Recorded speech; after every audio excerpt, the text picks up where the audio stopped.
हाय, good afternoon. CNBC आवाज Motilal Oswal studios में आप सबका स्वागत है। मैं हूं आशीष वर्मा। बारी आज के सास, बहू और सेंसेक्स की। और आमतौर पे वेडनेसडे के दिन मदद करने के लिए एंजल वन से ओशो कृष्ण जुड़ते हैं। ओशो जुड़ चुके हैं। ओशो हाय, गुड आफ्टरनून। आ रहा हूं आपके पास। पहले मार्केट्स मैप कर लेंगे, लेकिन उससे पहले ये जो सास, बहू और सेंसेक्स की हमारी अपनी जो बैक एंड टीम है उस तक रीच आउट करना है तो ये विकल्प स्क्रीन पर है।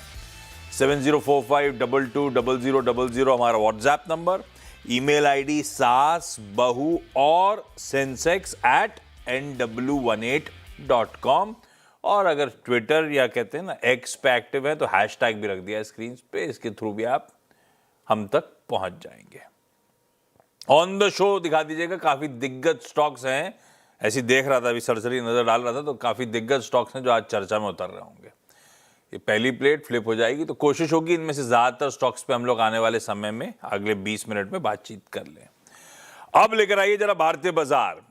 इंटरेस्टिंग है ये वीक। परसों हमने हफ्ते की शुरुआत करी थी तो पिछले पूरे हफ्ते की निगेटिविटी को निगेट कर दिया था। मंडे को बहुत अच्छे मूव्स के साथ दिन के हाईस पे जाके सेशन की समाप्ति हुई। इंतजार था उस बढ़िया मंडे के मूव्स के फॉलो थ्रू का। वो ट्यूसडे को नहीं आया। मंथली एक्सपायरी का दिन था। राइटर्स की जकड़ में रहा बाजार। एकदम बहुत ही सीमित दायरे में लार्जली फ्लैट सेशन देखने को मिला था। उसके बाद आज सुबह के समीकरण कुछ बिगड़ते दिखे। भाई 4 दिन के पॉज के बाद ईरान यूएस में हाथापाई शुरू हो गई वापस। कच्चा तेल थोड़ा सा इंचअप कर रहा था तो लगा थोड़ा मामला डगमगाएगा। ग्लोब डगमगाया हुआ था। गिफ्ट निफ्टी चमक रहा था सुबह से, और गिफ्ट निफ्टी की तर्ज पे हमने भी 190 पॉइंट मजबूती के साथ आज गैप के साथ शुरुआत करी।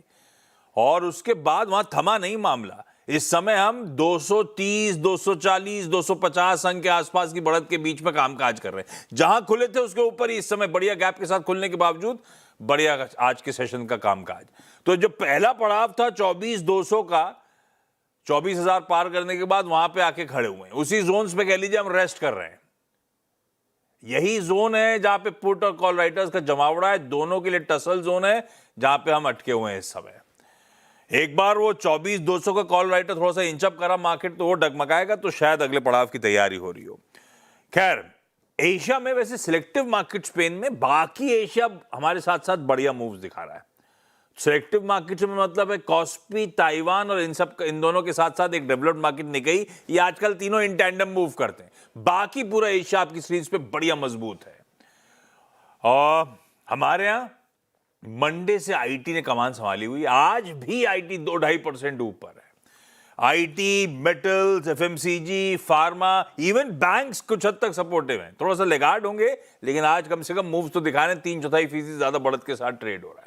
और आज एक हेवी वेट्स के मूव्स देखिए। भारतीय एयरटेल रखिए, एचडीएफसी बैंक रखिए, TCS, Infosys, Larsen and Toubro जो अपने नंबर्स पर रिएक्ट कर रहा है। ये सब हेवी वेट्स जो ड्राइव कर रहा है। और ऐसा नहीं कि सिर्फ लार्जली लार्ज कैप तक मूव रिस्ट्रिक्टेड है। एक बार एडवांस डिक्लाइन स्क्रीन पर रखिएगा। 2:1 का रेशियो एडवांसेस के फेवर में, 2/3 मार्केट्स मजबूती के साथ। तो आज स्क्रीन वाकई बढ़िया है। जो एक सैंडविच सेशन 2 मंथली एक्सपायरीज के बीच का है। आमतौर पे ये सेशन ट्रेंडिंग डे होता है और बना हुआ है इस समय। पर करना क्या है, अगला पड़ाव है क्या, इन लेवल्स पे कोई ट्रेड वेड इनिशिएट करना है नहीं करना है, ओशो समझ लेते हैं। ओशो, आप लोग का निफ्टी या एल्स निफ्टी बैंक जिस पे भी व्यू सटीक बैठ रहा हो या जिस पे कंफर्मेशन ज्यादा आ रहा हो, बताएं। Very good afternoon Ashish ji. सी ओवरऑल जैसा आपने बताया मार्केट काफी पॉजिटिवली ओपन ही हुआ है। जो मेजर रेजिस्टेंस था 24,050, 24,100 उसके ऊपर खुला है। तो वहां से हमने एक अच्छी शॉर्ट कवरिंग देखी है। बट अगर हम इंट्राडे टेक्निकल स्ट्रक्चर देखें तो मार्केट काफी ज्यादा फ्लैट रहा है। आज कोई ज्यादा खास मोमेंटम नहीं है। अगर किसी ने पोजीशन लिए होंगे तो ऑब्वियसली अच्छा ट्रैक्शन बना है। बट आज के दिन पे कोई खास ट्रैक्शन नहीं बन रहा है। इवन मैक्सिमम पेन भी देखें तो 24,200 पे है। तो मुझे लगता है अभी सपोर्ट नियर अबाउट 150 से 200 के जोन में शिफ्ट हो गया है। हायर लेवल्स पे 24,250 एक काफी क्रूशियल हर्डल है। बिकॉज जो स्लोपिंग ट्रेंड लाइन है रिसेंट स्विंग हाइज के, वो नियर अबाउट 24,250 के आसपास कोइंसाइड कर रहे हैं। सो मुझे लगता है अगर 24,250 के ऊपर मार्केट क्लोज होगा उसके बाद ही हमें यहाँ से थोड़ा ट्रैक्शन, पॉजिटिव सेंटिमेंट्स बनते हुए दिखाई दे सकते हैं। एल्स तब तक के लिए कंजर्वेटिव अप्रोच रखना है। डिप्स पे ही मार्केट पे बाई करना है। 24,150 के आसपास मिलता है निफ्टी, तो बाई करने की राय बनेगी। बैंक निफ्टी में देखें तो अंडर परफॉर्मेंस अभी भी है। मुझे लगता है बैंक निफ्टी अपने शॉर्ट टर्म मूविंग एवरेज के आसपास काफी स्ट्रॉन्ग रिजेक्शन शोकेस कर रहा है। सो बैंक निफ्टी में व्यू अभी साइडवेज का है। अगेन हायर लेवल्स पे 57,500 के ब्रेकआउट होने के बाद ही एक लॉन्ग का व्यू बैंक निफ्टी में बनते हुए दिखाई देगा। तब तक के लिए साइडवेज से बैंक निफ्टी में स्टॉक स्पेसिफिक एक्शन पे फोकस रखना चाहिए। परफेक्ट है। तो बेसिकली अब एक बड़ा हर्डल 250 का सामने खड़ा है। अनटिल अनलेस उस हर्डल के ऊपर जाके क्लोज नहीं हो रहा तब तक कंफर्मेशन नहीं कि फर्दर अप मूव्स आएंगे। तो मामला अटका हुआ है। ऐसे में टेक्सचर खरीदारी करने का बाय ऑन डिप्स का, और अगर 150 के आसपास निफ्टी मिल रहा है 24,150 के आसपास, तो एंट्री पाने के मौके। अदानी पोर्ट्स आज 4 निफ्टी 50 के नंबर्स के आने हैं। उसमें अदानी पोर्ट्स के नंबर्स आपकी स्क्रीन पर हैं। आय 18-19% का जंप दिखा रही है, उसके सामने मुनाफा 9% बढ़ता हुआ। तो आय 18% का जंप, मुनाफे में 9% के आसपास का इजाफा है। अब ये देखना होगा कि ये मार्जिन कॉन्ट्रैक्शन ही है या फिर कुछ अदर इनकम कंपोनेंट है जिसने प्रॉफिटेबिलिटी पे इन टैंडम मूव नहीं दिखाया है। अभी वहाँ नंबर्स अवेटेड होंगे, टिकट टीम चलाएगी। पर हाँ, आय बढ़िया 18, कुछ हद तक तो वॉल्यूम ग्रोथ के हर मंथ नंबर्स आते हैं, उससे आइडिया लग गया था। तो रेवेन्यू मोमेंटम स्ट्रांग है, प्रॉफिटेबिलिटी पे थोड़ा सा 9% का ही केवल इजाफा है। मार्जिन अगर टिकट टीम चलाएगी तो मैं रिविजिट कर लूंगा। ओशो कल तक तो अच्छा, अदानी पोर्ट्स इस समय स्टैकअप कैसा हो रहा है? आज खुला भी ठीक ठाक था, उसके बाद मामला थोड़ा सा ahead of numbers profit taking आनी शुरू हुई है। क्या करना चाहिए? चार्टिकली है कैसा ये स्टॉक? अदानी पोर्ट्स में मुझे लगता है थोड़ा करेक्शन यहाँ पे बढ़ सकता है। लोअर एंड पे नियर अबाउट 1700 1680 तक के जोन टेस्ट हो सकते हैं काउंटर में। एक अच्छी रैली के बाद कंसोलिडेट किया, टाइम वेस्ट कंसोलिडेशन फेज में एंटर किया। एंड पिछले अगर हम 4 से 5 दिन में देखें तो एक अच्छा प्रॉफिट बुकिंग के सेशंस भी देखने को मिले। सो मुझे लगता है एक्सटेंसिव प्रॉफिट बुकिंग हो सकती है। 1700 1680 तक के शॉर्ट टर्म में टारगेट रहेंगे लोअर एंड पर। तो यहाँ पे अगर पोजीशन है तो एग्जिट करने की राय बनेगी। लोअर लेवल्स पे वापस से पोजीशन एडअप करें। टेक्निकली मीडियम टर्म पर्सपेक्टिव के लिए अच्छा है, बट शॉर्ट टर्म में मुझे लगता है थोड़ा सा प्रॉफिट बुकिंग यहाँ पे अग्रवेट हो सकती है। हाँ, नंबर्स में कोई कंप्लेंट नहीं है। अदानी पोर्ट्स का आय 18% बढ़ी थी, उसके सामने EBITDA 19% का जंप दिखा रहा है। तो मार्जिन करीब 10-20 बेसिस पॉइंट्स इंप्रूव ही हुए हैं। तो नंबर्स अच्छे हैं, पर यह बात अलग है कि अच्छे मूव्स के बाद कंसोलिडेट कर रहा था, अब थोड़ा सा ठंडा पड़ रहा है। बाय ऑन डिप्स वाला स्टॉक है, अभी तो दूर रहना चाहिए स्टॉक से। खैर, सवाल जवाब के सिलसिले के बाद हैदराबाद जाना है, लखनऊ जाना है, आगे तमिलनाडु और दिल्ली जाएंगे। लखनऊ में, तमिलनाडु में सालेम। लेकिन पहले बताया जा रहा है राधा सूचक जी जुड़ चुकी है, और बाकियों से डायरेक्टर साहब की नहीं, राधा जी और सौम्या जी दोनों जुड़ चुकी हैं। Radha ma'am, good afternoon. पहला सवाल आज का। हाँ सर। तो मेरे पास जियो फाइनेंस सर्विस के 5,000 शेयर लिए हुए हैं। हाँ। तो 303 रुपए की रेट में है। तो अभी बहुत लॉस में चल रहे हैं। तो मैं होल्ड करूं या सेल कर दूं? राधा मैम, क्यों लिया था जियो फाइनेंशियल्स? हेलो। ठीक है, 300 ऑड लेवल्स पे खरीदारी है भाई। ओशो वाकई हम सब रिटेल ही फंसा हुआ है इसमें, ज्यादातर वीकनेस है। अभी नंबर्स अच्छे आए थे, उसके बावजूद ऐसा कोई स्टॉक में मूव आया ही नहीं, बना ही नहीं पाया। जियो फाइनेंशियल्स पे करना क्या है? ओवरऑल इस पूरे फाइनेंशियल ईयर में जियो फाइनेंस में कोई खास मोमेंटम बिल्कुल नहीं है। एक साइडवेज कंसोलिडेशन है, बट जितना ज्यादा समय यहाँ पे बिताएगा उतना स्ट्रॉन्ग बेस सेटअप हो जाएगा काउंटर के लिए। सो करंट लेवल्स पे एग्जिट करने की राय बिल्कुल नहीं है, आप पोजीशन को होल्ड रखें। हायर लेवल्स पे जो इसका पहला रेजिस्टेंस है वो नियर अबाउट 250 के आसपास है। अगर 250 के ऊपर ये काउंटर निकलता है तो यहाँ से एक बुलिश रिवर्सल इसमें चालू हो जाएगा। एंड मुझे लगता है 300 310 तक के टारगेट्स आपको शॉर्ट टर्म में देखने को मिल सकते हैं। तो मैम आप निवेशित रहें, करंट लेवल्स पे काफी स्ट्रॉन्ग सपोर्ट है। एंड शॉर्ट टर्म से medium term point of view से एक बुलिश रिवर्सल एक्सपेक्टेड है काउंटर में 300 310 तक के टारगेट्स के लिए। मतलब हम लोग का पेशेंस टेस्ट कर रहा है और कुछ नहीं।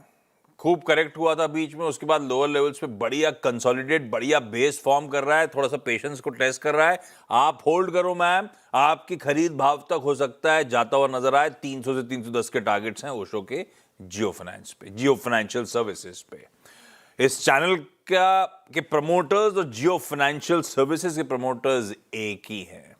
तो सौम्या मैम, राधा मैम, आप भी किसी से प्लीज बातचीत करके ही डिसाइड करना, एक और इंडिपेंडेंट एडवाइजर से कंसल्ट कर लेना अगर कुछ एक्ट करना हो तो। लखनऊ से सौम्या बाजपेयी जी जुड़ रही हैं और कुछ तकलीफ हो रही है, मतलब कनेक्शन में, कभी वीडियो आ रहा है कभी ऑडियो आ रहा है। इस समय डायरेक्टर साहब ने लास्ट टाइम जब वीडियो आया तो ग्रैब कर लिया था, तो इमेज जरूर स्क्रीन पे आ गई है लेकिन सिर्फ ऑडियो ही सुनाई देगा आपको। Saumya ma'am, good afternoon. Lucknow में बारिश हो रही है क्या बहुत? लो डायरेक्टर साहब, आप तो बोल रहे थे ऑडियो आएगा। हेलो। हाँ सौम्या मैम, हाँ आवाज आ रही है, पूछो आप पहला सवाल मैम। जी आवाज आ रही।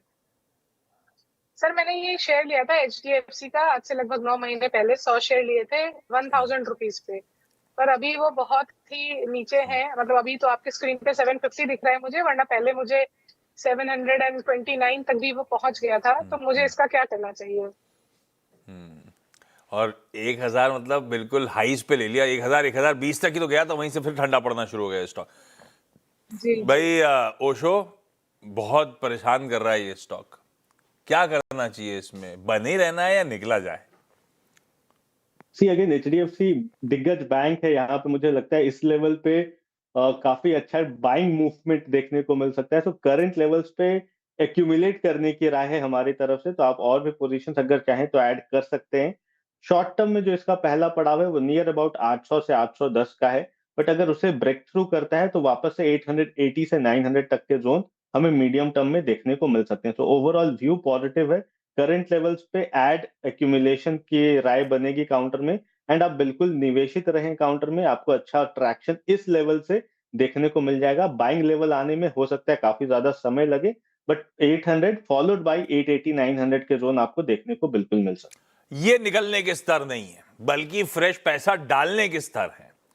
आपके स्तर 1000 आने में थोड़ा समय लग सकता है, लेकिन अभी आप होल्ड करो। 800 के बाद शायद 900 तक की तो तैयारी HDFC बैंक आने वाले समय में कर रहा है। मैम सालिम तमिलनाडु से शीतल मैम है, फोन लाइन पे जुड़ी हैं। शीतल मैम गुड आफ्टरनून, सवाल पूछें। गुड आफ्टरनून, नमस्ते सर। नमस्ते। सर कैनरा बैंक शेयर्स है मेरे पास, 1200 शेयर्स 132 के रेट में। 132, और ये ट्रेडिंग वाला मामला है, लॉन्ग टर्म के लिए लिया था शीतल मैम? ट्रेडिंग मतलब शॉर्ट टर्म। ओशो क्या करना है? कैनरा बैंक ट्रेडिंग का मन है, 7-1 रुपए का तो ऑलरेडी लॉस हो रहा है। हाँ बिल्कुल, पोजीशन में बने रहने की राय बनेगी। मुझे लगता है शॉर्ट टर्म में ऑल दो अपने मूविंग एवरेजेस से थोड़े नीचे ट्रेड कर रहे हैं, तो यहाँ पे थोड़ा सा प्रेशर है काउंटर में, बट जिस हिसाब से कंसोलिडेट हो रहा है, हिस्टोरिकल सपोर्ट है नियर अबाउट 122 120 के जोन में, तो करंट लेवल्स पे मुझे लगता है एक अच्छा बेस फॉर्मेशन के बाद रिवाइवल देखने को मिल सकता है। 135 136 का पहला रेजिस्टेंस है, वो टारगेट रहेगा शॉर्ट टर्म में। इन केस अगर उससे ब्रेकआउट करता है तब वहां से हमें और नियरली 12 रुपए तक के हायर लेवल्स देखने को मिल सकते हैं। सो 148 का पोजिशनल टारगेट रहेगा, पहला टारगेट 136 के। हाँ, राधा मैम हमारा अगला सवाल।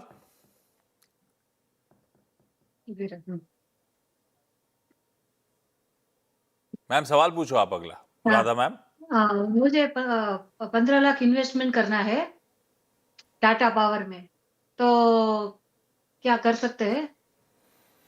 क्यों टाटा पावर कैसे चुना? तो 15 लाख रुपए पावर डालने अच्छा के लिए है। टाटा पावर क्यों चुना आप लोगों ने? वो अच्छा लग रहा है मुझे, इसलिए।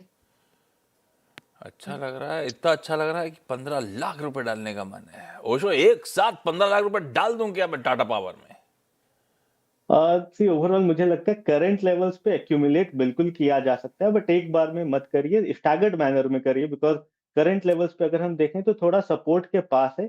ऑल दो हिस्टोरिकल सपोर्ट काउंटर के लिए नियर अबाउट 360 355 का है, तो आप करंट लेवल्स पे धीरे धीरे एक्यूमुलेट करें। आपको 15 लाख डालने हैं तो आप 5 लाख करके 33% करके एक्यूमुलेट करें काउंटर को। करंट लेवल्स पे आप 33% डाल दें।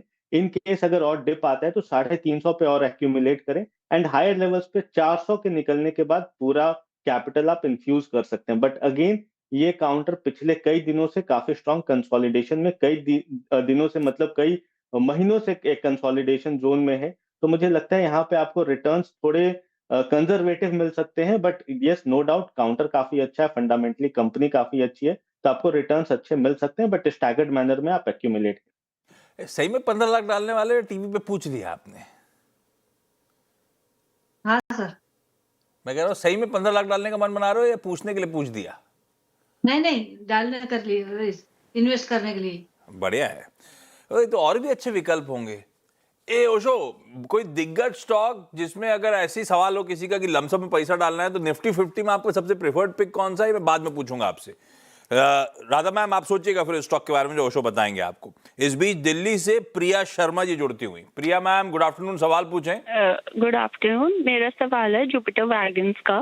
मैंने 2 साल पहले ये जुपिटर वैगन्स परचेज करे थे 550 शेयर फॉर 512 और मुझे इसका शॉर्ट टर्म टारगेट पूछना था। एज ये शेयर ना 66% करेक्शन हो चुका है from its all time high, मतलब 748 से।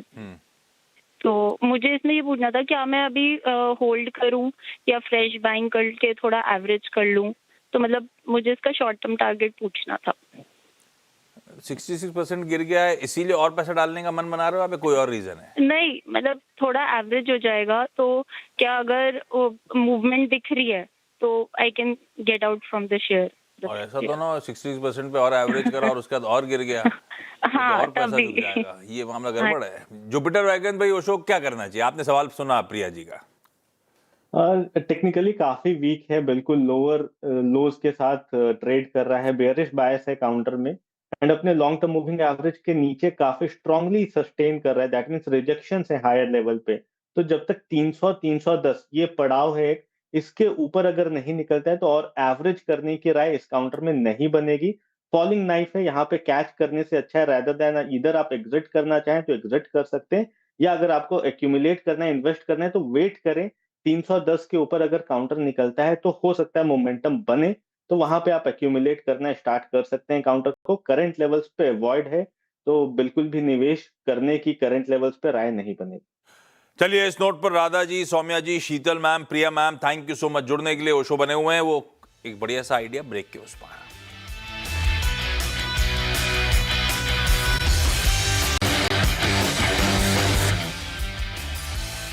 चलिए सीधे ओशो से जान लें वो बढ़िया सी पिक कौन सी है। ओशो बताएं। एचडीएफसी बैंक एचडीएफसी बैंक में एक बाय का रिकमेंडेशन है, बिकॉज रिसेंटली काफी अच्छा करेक्शन देखने को मिला है एंड कल के दिन से अगर हम देखें तो एक रिवर्सल पैटर्न बने हैं, टेक्निकल पैरामीटर्स भी टर्न अराउंड हो रहे हैं। तो एचडीएफसी बैंक पे करंट लेवल्स पे बाय करने की राय है। 800 का टारगेट एक्सपेक्टेड रहेगा एंड 725 का एक्सपेक्टेड स्टॉप लॉस फॉलो करने की सलाह बनेगी। बहुत सारे निवेशक फंसे हुए हैं, उनके लिए अच्छी खबर, बैंक निफ्टी और पूरे बाजार के लिए अच्छी खबर, ये दिग्गज अगर चलना शुरू हो जाए बढ़िया है। 725 के स्टॉप के साथ 800 के टारगेट्स के लिए एचडीएफसी बैंक सबसे प्रेफर्ड आइडिया इस समय का। ओशो थैंक यू जुड़ने के लिए, बढ़िया की सारी क्वेरी सॉल्व करने के लिए। अगली मुलाकात होगी आप लोगों से 1:27 पे। तो दिग्गज एनबीएफसी चोलामंडलम इन्वेस्टमेंट के एमडी और सीईओ साहब से उनके नंबर्स और आगे के आउटलुक पे करेंगे चर्चा। नमस्कार।